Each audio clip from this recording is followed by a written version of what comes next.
Item ಯಾವುದೇ ಇರಲಿ try ಮಾಡಿ ಆಚಿ ಚಿಕನ್ ಮಸಾಲಾ. ಆಚಿ ಚಿಕನ್ ಮಸಾಲಾ ಗೌರವವನ್ನು ತಂದುಕೊಟ್ಟಂತಹ ಶ್ರೇಷ್ಠ ಪ್ರಧಾನಮಂತ್ರಿಗಳು ನರೇಂದ್ರ ಮೋದಿಯವರು.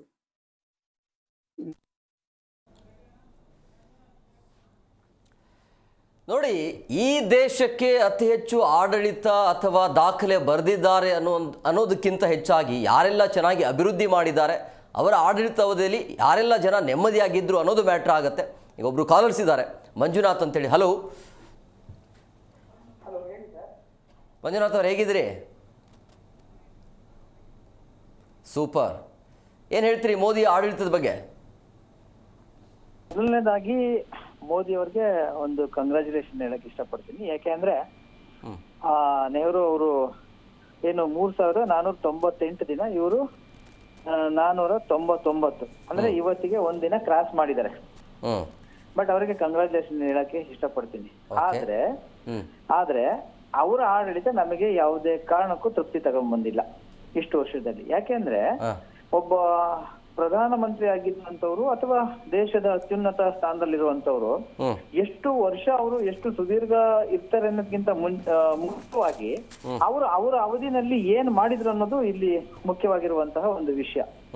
ಹಾಗೆ ನೋಡಿದ್ರೆ ನೆಹರು ಅವರು ಒಂದು ಕೈ ಮೇಲ್ ಅಂತ ಅನ್ಸುತ್ತೆ ನನಗೆ. ಕಾರಣ ಏನಪ್ಪಾ ಅಂತಂದ್ರೆ, ದೇಶ ಆಗ್ತಾನೆ ಸ್ವತಂತ್ರವನ್ನ ಪಡೆದಿತ್ತು. ಸುಮಾರು 250 ವರ್ಷಗಳ ಕಾಲ ಬ್ರಿಟಿಷ್ನರ ಅಧೀನದಲ್ಲಿದ್ದಂಥದ್ದು. ಹೊಸ ಸಂವಿಧಾನ, ಹೊಸ ಪ್ರಜಾಪ್ರಭುತ್ವ, ಮತ್ತೆ ಆಡಳಿತವನ್ನ ಹೇಗ್ ಮಾಡ್ಬೇಕು, ಮತ್ತೆ ಅದ್ರ ಜೊತೆಗೆ ಇದೇನು ನಮ್ಮ ದೇಶೀಯ ಸಂಸ್ಥಾನಗಳ ವಿಲೀನೀಕರಣ, ಸುಮಾರು 542 ಸಂಸ್ಥಾನಗಳು ರಾಜರಿದ್ರು. ಅವರು ಯಾರು ಕೂಡ ಪ್ರಜಾಪ್ರಭುತ್ವದ ಅಧೀನಕ್ಕೆ ಬರ್ಲಿಕ್ಕೆ ಪಡ್ತಿರ್ಲಿಲ್ಲ ಅವರೆಲ್ಲ. ಇಲ್ಲ, ನಾವು ಸ್ವತಂತ್ರವಾಗಿ ಇರ್ತೀವಿ ಅಂತ ಒಂದು ಸಂದರ್ಭ ಅದು.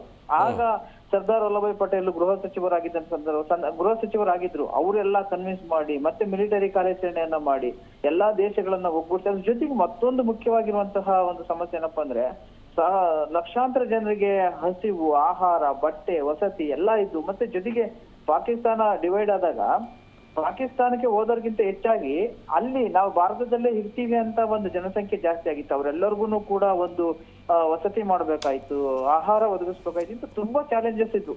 ಅದನ್ನೆಲ್ಲ ನಿಭಾಯಿಸಿ ಪಂಚವಾರ್ಷಿಕ ಯೋಜನೆಗಳನ್ನ ಜಾರಿಗೆ ತಗೊಂಡು, ಪಂಚವಾರ್ಷಿಕ ಯೋಜನೆಗಳಲ್ಲಿ ಮೊದಲನೇ ಪಂಚವಾರ್ಷಿಕ ಯೋಜನೆ ಮುಖಾಂತರವಾಗಿ ಕೃಷಿಗೆ ಆದ್ಯತೆಯನ್ನು ಕೊಟ್ಟರು. 2ನೇ ಪಂಚವಾರ್ಷಿಕ ಯೋಜನೆಯಲ್ಲಿ ಕೈಗಾರಿಕೆಗಳಿಗೆ ಆದ್ಯತೆಯನ್ನು ಕೊಟ್ಟರು. 3ನೇ ಪಂಚವಾರ್ಷಿಕ ಯೋಜನೆಯಲ್ಲಿ ತೃತೀಯ ರಂಗಕ್ಕೆ ಆದ್ಯತೆಯನ್ನ ಕೊಟ್ಟರು. ಅಂದ್ರೆ ಕಂಪ್ಲೀಟ್ ಆಗಿ ಬೇಸ್ ಲೆವೆಲ್ ನಿಂದ ದೇಶವನ್ನ ಬಿಲ್ಡ್ ಮಾಡಿದ್ರು ಅವಾಗ. ಓಕೆ, ಆ ಒಂದು ಏನ್ ಅವರು ಬೇಸ್ಮೆಂಟ್ ಹಾಕಿದ್ರಲ್ಲ, ಇವತ್ತು ನಮ್ಮ ದೇಶ ಏನಾದ್ರೂ ಭದ್ರವಾಗಿ ನಿಂತಿದೆ ಅಂದ್ರೆ ಅವರ ಒಂದು ಬೇಸ್. ಈಗ ದೇಶಕ್ಕೆ ಭದ್ರ ಬುನಾದಿ ಕೊಟ್ಟಿದ್ದು ಜವಾಹರ್ಲಾಲ್ ನೆಹರು, ಅದನ್ನು ಒಪ್ಕೊಳ್ಳೋಣ.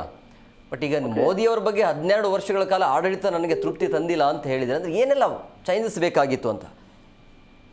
ಅಲ್ಲ ನೋಡಿ, ಈಗ ನಿರುದ್ಯೋಗ ಸಮಸ್ಯೆ, ನಾವು ಫಾರ್ ಎಕ್ಸಾಂಪಲ್ ಇತ್ತೀಚಿನ ಒಂದು ಕಾಕ್ರೋಚ್ ಪಾರ್ಟಿ ಒಂದು ಕ್ಯಾಂಪೇನ್ ಅನ್ನ ನಾವು ನೋಡಿದಾಗ ಎಷ್ಟು ಮಟ್ಟಿಗೆ ಜನ ಅದಕ್ಕೆ ಸಬ್ಸ್ಕ್ರಿಪ್ಷನ್ ನಾವು ನೋಡಿ ಎಷ್ಟು ಜನ ಫಾಲೋ ಮಾಡಿದ್ರು ಅಂದ್ರೆ ಇದ್ರದ್ದು ಏನ್ ಹೇಳುತ್ತೆ ನಮಗೆ ಸೆನ್ಸ್ ಅಂದ್ರೆ, ಮೋದಿ ಅವರ ಅಥವಾ ಆಡಳಿತದ ಬಗ್ಗೆ ಅಥವಾ ಈಗ ರೂಲಿಂಗ್, ನಾನು ಪರ್ಟಿಕ್ಯುಲರ್ ಆಗಿ ನಾನು ಅವರ ಹೆಸರನ್ನ ತಗೊಂತೀನಿ ಅಂದ್ರೆ ಬಟ್ ಅವರು ರೂಲಿಂಗ್ ಇರೋದ್ರಿಂದ ಅವ್ರ ಹೆಸರು ಹೇಳ್ಬೇಕಾಗತ್ತೆ. ಜನರಿಗೆ ತೃಪ್ತಿ ತಂದಿಲ್ಲ ಅಂತ ಇಂಡಿಕೇಶನ್ ಕಾಣಿಸ್ತಾ ಇದೆ. ಹೌದು, ತೃಪ್ತಿ ಆಗಿಲ್ಲ ಅಂತ. ಮತ್ತೆ ಜನಪ್ರಿಯತೆ ಅವ್ರದ್ದು ಡೌನ್ ಆಗಿದೆ.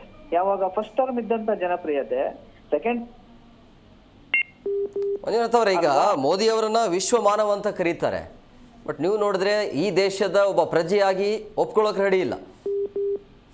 ಅಲ್ಲ, ನಾವು ವಿಶ್ವಮಾನವ ಅಂತ ಅನ್ನೋದು ಕೆಲವರು ಅವ್ರಿಗೆ ಅವರೇ ಮಾಡ್ಕೊಂಡು ನಾನೇ ಹೇಳ್ಕೋಬಹುದಪ್ಪ, ನಾನ್ ದೊಡ್ಡ ಬುದ್ಧಿವಂತ ಅಂತ ಹೇಳ್ಬಿಟ್ಟು.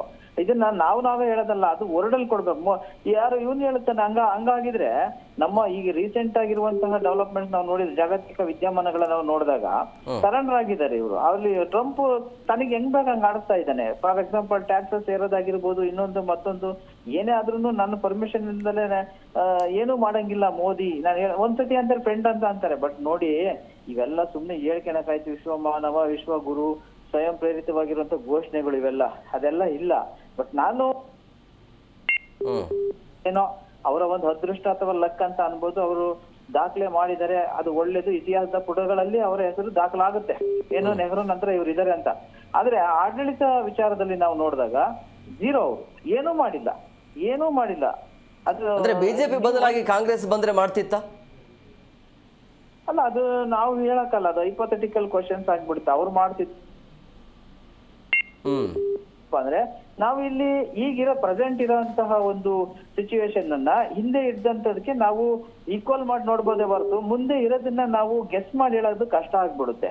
ಹಾಗಾಗಿ ಬಟ್ ಏನಪ್ಪಾ ಅಂದ್ರೆ ಹಿಂದೆ ಆ ಸವಾಲುಗಳನ್ನ ನಿಂತಂತದ್ದು ಒಂದು ಕುಟುಂಬದ ಈಗ ಡಿವೈಡ್ ಆದಾಗ ಹೆಂಗೆ ಒಬ್ಬ ಯಜಮಾನಿಕೆಯನ್ನು ಅವ್ನು ಲೀಡ್ ಮಾಡ್ತಾನೆ ಅನ್ನೋದು ಮುಖ್ಯ ಆಗುತ್ತೆ. ಆಗ ಸಾಕಷ್ಟು ಸವಾಲುಗಳನ್ನ ಅವ್ರು ಎದುರಿಸಿ ನಿಂತು ನೋಡಿ. ಇವಾಗ ಏನೇ ತಗೊಂಡ್ರು ನೀವು ಅದ್ರ ಮೇಲೆ ನಮ್ಮ ದೇಶ ನಿಂತಿದೆ ಹೊರತು ಹೊಸದು ಏನಿದೆ ಸ್ಮಾರ್ಟ್ ಸಿಟಿ ಅಂತ ಈಗ 10ಕ್ಕೆ ಎಷ್ಟು ಅಂಕ ಕೊಡ್ತೀರಿ ಮೋದಿಗೆ? ನಾವು 10ಕ್ಕೆ ಅವ್ರಿಗೆ ಒಂದು 3 ಅಂಕ ಕೊಡ್ಬೋದು. ಥ್ಯಾಂಕ್ ಯು ಮಂಜುನಾಥ್ ಅವರೇ.